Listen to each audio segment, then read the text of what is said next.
Gary Iskak dilarikan ke rumah sakit usai ditangkap karena narkoba. Gary Iskak dirawat di rumah sakit setelah ditangkap karena narkoba. Gary Iskak akan masuk penjara. Aktor Gary Iskak ditangkap Direktorat Reserse Narkoba Polda Jawa Barat terkait dugaan kasus narkoba. Dari hasil tes urin, Gary dinyatakan positif menggunakan narkoba.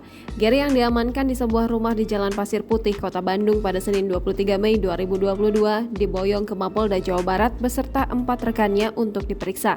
Pada Selasa 24 Mei 2022 malam, Gary dibawa ke Rumah Sakit Bayangkara Sartika Asih karena mengeluh sakit.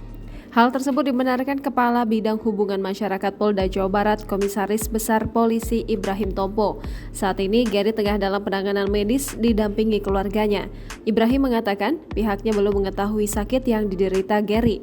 Mengenai kondisi terbaru Gary, Ibrahim mengungkapkan sudah stabil.